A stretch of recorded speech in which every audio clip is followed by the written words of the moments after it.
কৈছিলে যে আন্দোলন আজি চাওক ধৰ্ণাস্থলীত নহয়, আজি VIP অৱস্থান কৰি ইয়াত লাখ লাখ আচলতে আমাৰ অংগনবাড়ী কৰ্মী সহায়িকা যি আছে তেওঁলোকৰ প্ৰতিনিধি আজি ইয়াতে অৱস্থান কৰি লৈছে। আজি প্ৰায় 10 সহস্ৰাধিক অংগনবাড়ী সহায়িকা কৰ্মীসকলে ইয়াত অৱস্থান কৰি তেওঁলোকৰ ন্যায্য প্ৰাপ্তিৰ দাবীত আজি 21,000 টকা কৰ্মীসকলক মাননি দিব লাগে, আজি 18,000 টকা সহায়িকাসকলক মাননি দিব লাগে। সেই দাবী উত্থাপনেৰে আজি তেওঁলোকে প্ৰতিবাদী কাৰ্যসূচী আজি আপোনালোকে জানিলে আচৰিত হ'ব, কেৱল 6,500 টকা কৰ্মীসকলক তেওঁলোকে এতিয়া মজুৰি দি আছে আৰু আপোনালোকে সহায়িকা হ'ল কেৱল 3200 টকা।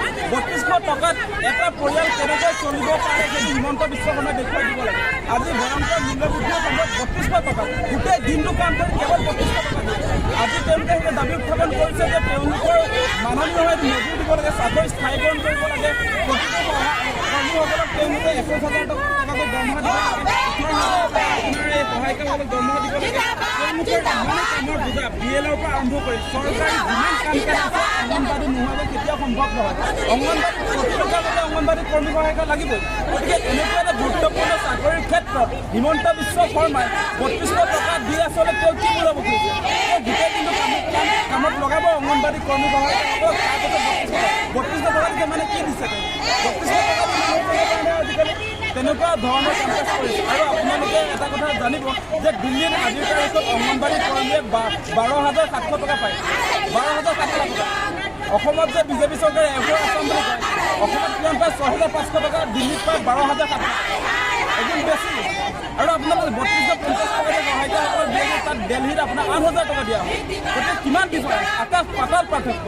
তেওঁ যে কেৰালা চৰকাৰখন নেগলেক্ট কৰি থাকে বাওঁপন্থী চৰকাৰ, আজি বাওঁপন্থী চৰকাৰে তেওঁলোকক সহায়িকা বা কৰ্মীসকলক উচিত মজুৰি দি আছে। এইটো উচিত নহয়, তথাপিও চলিব পৰাকৈ এটা মজুৰি দি আছে। কিন্তু আজিৰ তাৰিখত এই যিধৰণে হিমন্ত বিশ্ব শৰ্মা চৰকাৰে যিধৰণে অন্যায় কৰি আছে সেইটো আমি কেতিয়াও মানি নলওঁ আৰু এই আন্দোলন সন্মুখীন হ'ব। 1,20,000 অংগনবাড়ী কৰ্মী সহায়িকা আছে। এই অংগনবাড়ী কৰ্মী সহায়িকাৰ পৰিয়াল 10 লাখৰ অধিক হ'ব। 10 লাখৰ অধিক যদি পৰিয়ালে যদি ভোট প্ৰয়োজন কৰি দিয়ে তেতিয়াহ'লে হিমন্ত বিশ্ব শৰ্মাই গাড়ী থাকিব নোৱাৰে, তেওঁ গাড়ীৰ পৰা মানিব লাগিব।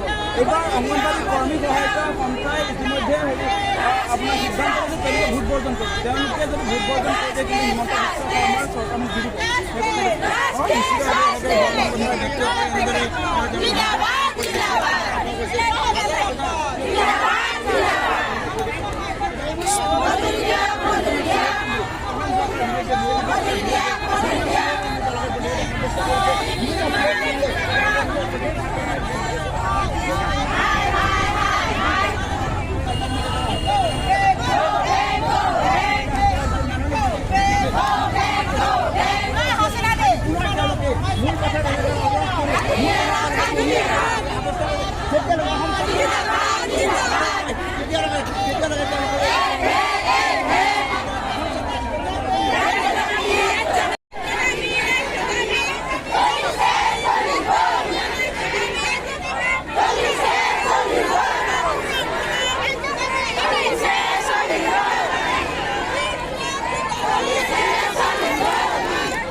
কেইদিনমানৰ ভিতৰতে যদি আমাক কিবা মানে সঁহাৰি জনায় তেতিয়াহ'লে আমি চৰকাৰক ধন্যবাদ দিম আৰু যদি নিদিয়ে তেতিয়াহ'লে কিন্তু ভয়ংকৰ ৰূপ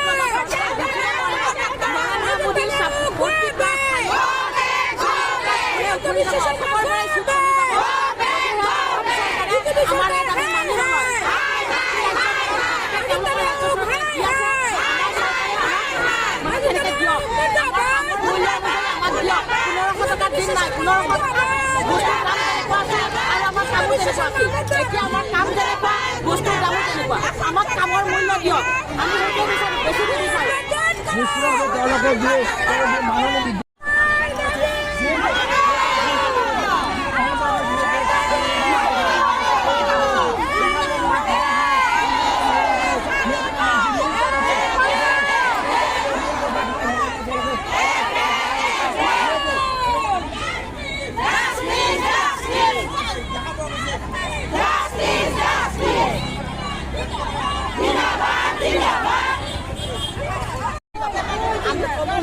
ভোট বৰ্জন কৰিম তেখেতসকলে যদি এই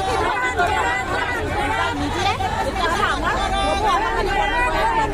আমি ভোট বৰ্জন কৰিম। নিশ্চিতভাৱে তেওঁলোকে এনে